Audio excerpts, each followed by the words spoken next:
Hi Scorpio, this is your April 2024 reading. What have I been up to lately? Well, I just decided to change the cat litter. I know, that is my really exciting life, but I tried using a different bag to put the old litter in. Was it thin? Yes. Do I need my nails done? Yes. Was it very full when my nail went through it and it fell all over me? Yes. So there you go. Let me know in the comments section what you've just been up to. Especially if you can top that one, make me feel better. Okay, Scorpio, April 2024, we've got Mercury's going retrograde on the 1st and we've got a new moon solar eclipse on the 8th. I'm taking a couple of cards here. Let me show you the cards. I'm down here, hello. And there they are. Okay, nice, we've got a cat in this one. How lovely. Okay, there's also a cat on the bed, which matches, looking very like butter wouldn't melt. Okay, Queen of Wands. So the Queen of Wands is someone who's got attitude. She's a diva. I like the Queen of Wands, especially when she's in the upright. This comes along because obviously it's a fire sign card as well. Leo, Aries, Sagittarius. But beyond that, it comes along when you've got some kind of sass. You've got some sassy luck going on. Scorpio often has sass. And Scorpio goes in different peaks and troughs when it comes to the kind of cosmic luck arrangement. This is what I think. Scorpio is like a fixed water sign. It's like a long-term wave, and then you kind of go up again.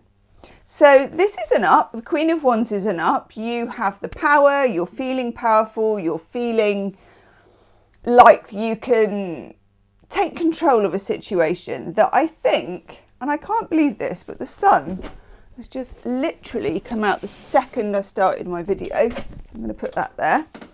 You're starting to be able to take control of a situation. We're in Aries season, which is good for you. We also have a full moon in Scorpio in your sign on the 24th of April. I'm just going to double check that. Okay. Yes, you do. Right. So next to this, we've got the Emperor, and the Emperor's in reverse. The Emperor is Aries, and the Emperor is divine masculine energy, and the Emperor is being able to take charge and initiate and have control of a situation. So I can see here between these two cards, there is a little bit of a struggle going on with you, Scorpio. On the one hand, you've got the luck with the black cat that matches Valentine behind me. You've got the Queen of Wands thing going on. You've got the sass. Scorpio generally has good boundaries. Scorpio generally knows their own mind. Okay, so you've got all that. But this is something a bit out of your control. You can't do everything yourself. You can't control everything yourself. And I know as a Scorpio, you sometimes get the feeling, or you're very driven by the feeling that you should be able to control. You should be able to manage. I'm here to tell you it's not your fault, whatever this thing is. Underneath it, you have a feeling that there's something you need to change, something you need to make up for, something you need to smooth over even, or if not that, solve. You feel like you need to solve it. And I'm getting a channeled message for you, Scorpio. The desire to solve it and the actions thereof. Where's this like being channeled by some lawyer or something? The desire to solve it and the actions thereof are in themselves making your position weaker. Okay, I am very intrigued by this, Scorpio. I'm going to take a couple more cards just on this. Oh, I see, yep. I'm going to take one more. I love that Knight of Cups. I just love it. It's got a whole kind of Jean-Paul Gaultier thing. Oof, right, okay. Starting to get some reversals going here. So here's our Knight of Cups. Jean-Paul Gaultier inspired Eurotrash kind of Knight of Cups. And the Knight of Cups is in reverse. This is a very strong message that you're getting or that you're feeling Either what somebody is offering you is not enough, it's not up to your standard, and Scorpio normally can be counted on to have very high standards. Either it's not up to your standard, or it's not coming in at all to you. It's not being offered. You kind of know it's on the sideline because the card is on the table. The Knight of Cups is an offer. It's like someone offering a date, to take you out, to offer love, to demonstrate care, any of those things. But there's something blocking it here, okay? We got the Four of Swords in the reverse. The Four of Swords is about you feeling tranquil, peaceful, in acceptance, like you feeling all right. I'm okay, you're okay, that kind of thing. That, when you get that in reverse, then we have a stressed out Scorpio. And in my opinion, and do leave me a comment, a stressed out Scorpio is a detective. You start playing detective, or you start summoning your skills to solve it. Why wouldn't you? You would with any other situation. So let's see how that is going to get you, or where that is going to get you even. Okay, I'm liking that card. If you get to the end of the reading, Scorpio, and it resonates, there will be an extended, as there is most months. There wasn't last month because I kind of ran out of time, but there will be this month. The extended is the love reading. We take all the love cards from this reading because we do your love life in this reading as well. And we clarify them. We get all the weird decks out. We channel messages from your person. It was the first link in the description box of the video if this really resonates with you. Oh, I like that. Okay, cool. It's very interesting, actually. Let's just zoom out a little bit more because we're going to have more cards on that on the table. Push those up a little bit because I've got the other cards there because we're going to use some of those as well. Right. Okay, we have the Eight of Wands coming in now. I don't know why my camera has decided it just doesn't want to focus for some reason. Eight of Wands is a card of momentum, communication. Do you know what I'm going to do just for a minute? I'm going to do that because it's really annoying me. Eight of Wands is a card of momentum and communication. Eight Wands go rushing across. It is Mercury in Sagittarius. Mercury is the planet of communication. Sagittarius is fun, expansion, speaking your mind, expressing yourself. Okay, this is kind of where you want to be, the Eight of Wands. This is telling me that there's going to be a conversation. There's going to be a break in what to me looks like, and we can look at the cards again. This, when we got the Emperor in reverse, the Knight of Cups in reverse, the Four of Swords in reverse.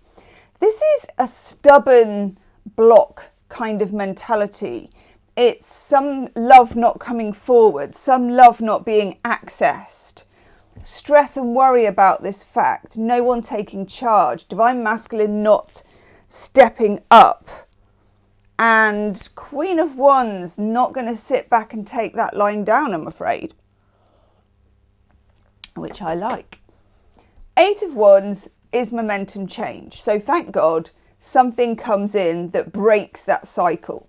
Okay. We also have, quite mysteriously, the Six of Cups. Six of Cups is Sun in Scorpio. Scorpio, you probably have the deepest depths of feeling of any of the star signs. I'm just going to check that. Yeah, it is. It's Sun in Scorpio. I'm checking it in my smelly book. If any of you want to know what it is, it's that one. Still in print, I think. Probably on eBay or something. Okay. Six of Cups is a card of childhood sweethearts. It's a card of, well, you can see it. The people hugging in the background. You're thinking of someone. You're missing somebody. You want to know where somebody is. If it's the Knight of Cups in reverse, you want to know where the offer is. I feel like for some of you, most likely this is about a relationship. For some of you, it might be about a job offer. Or a friendship perhaps, but you have got so far with something And all the signs are there that this thing should materialize, multiply, continue. But it hasn't. It's kind of stopped at a certain point when it should have grown. It stopped at a point of growth. Then we have the Knight of Swords. I'm going to absolutely do my nut if this thing won't focus. Let me just pull that curtain across.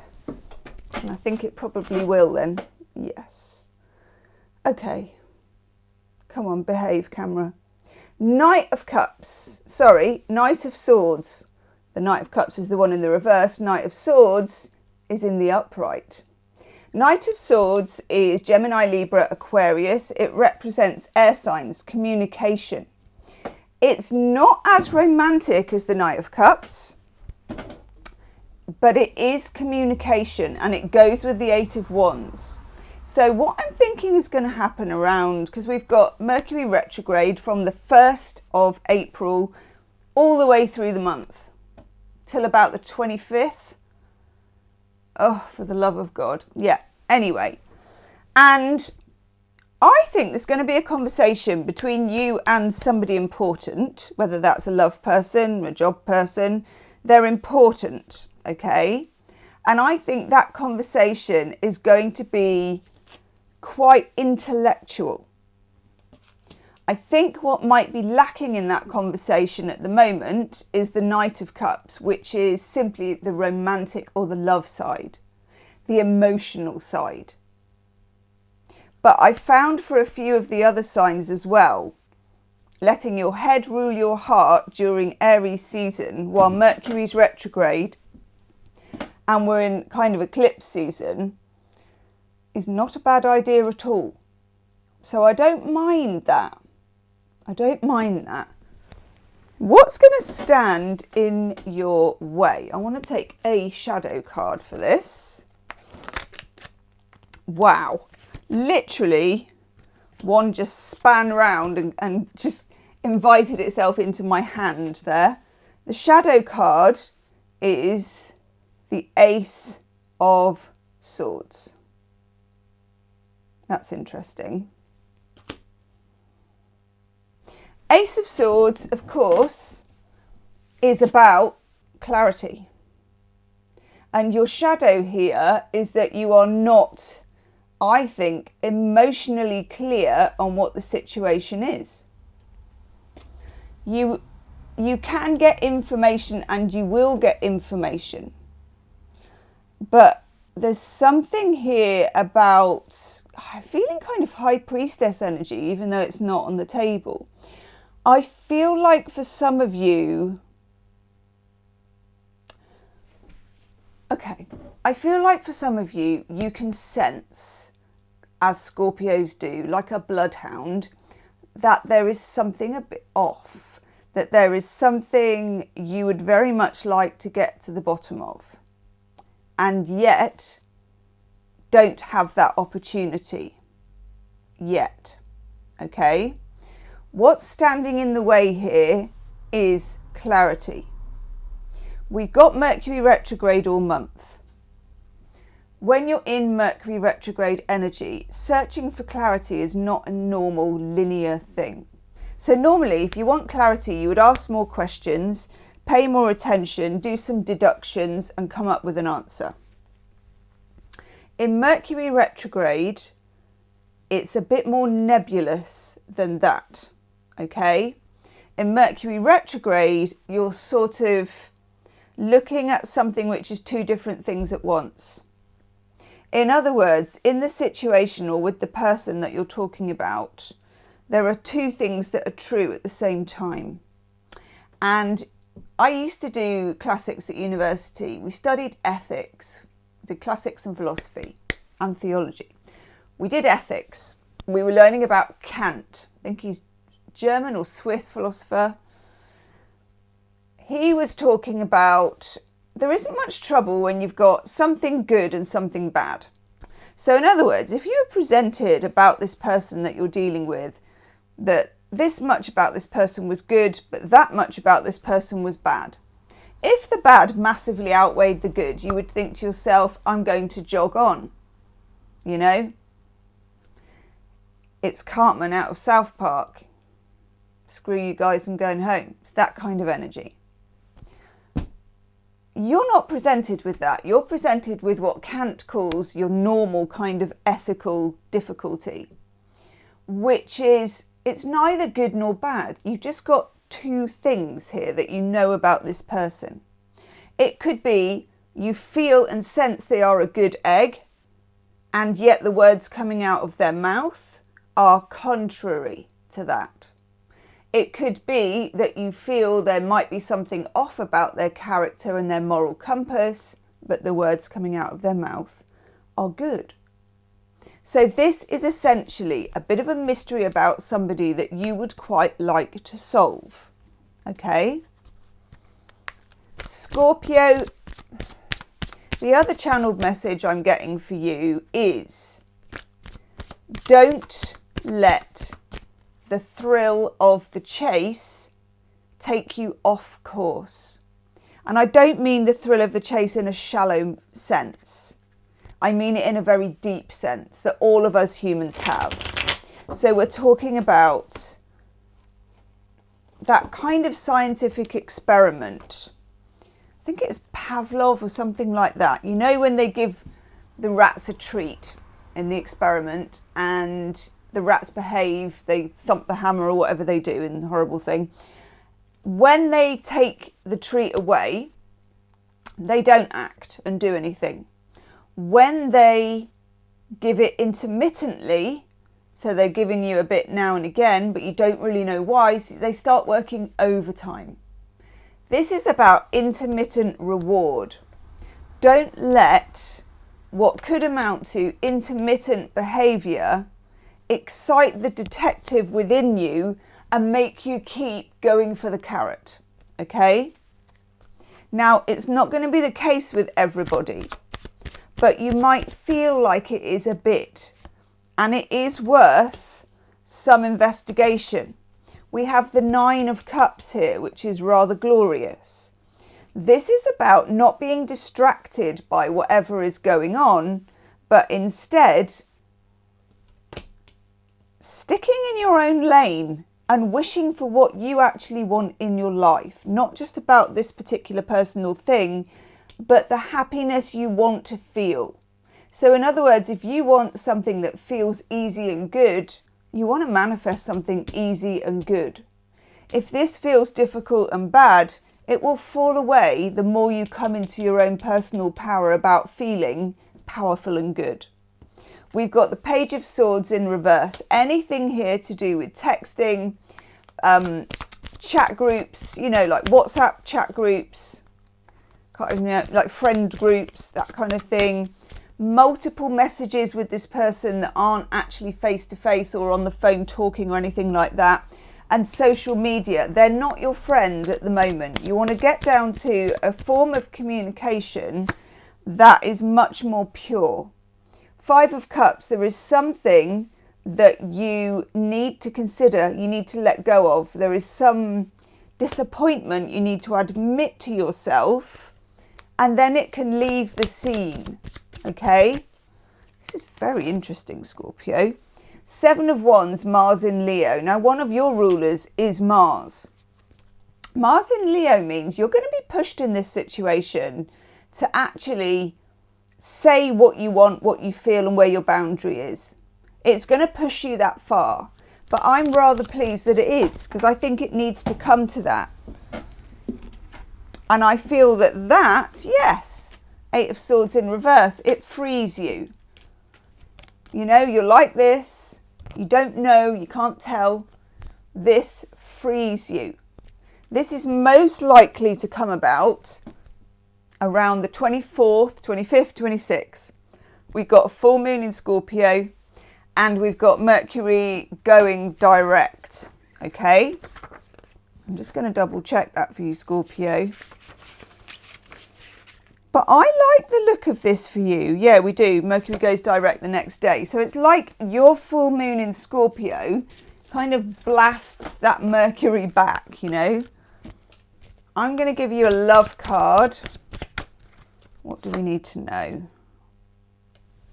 Trust, guard your heart. Not everyone deserves your trust. How interesting that we come up with that. And it's just saying to give you another one. Not that one though.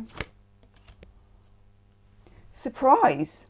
Prepare for a surprise that challenges and empowers you in equal measure. That's just what we were saying. Okay, Scorpio, I'm going to go do your extended reading. We are going to look at the Ace of Swords shadow card. I'm going to do some more shadow work because you are Scorpios and shadow work works really well with you. I'm going to look at how do they feel about you? What's really going on with this person behind the scenes? Is there something we don't know? What is the best way forward? Get some dates, get some times, get a strategy. First link in the description box. Leave me a comment as well because I read all my comments and I try to answer as many as I can. I'll see you on the other side. Namaste.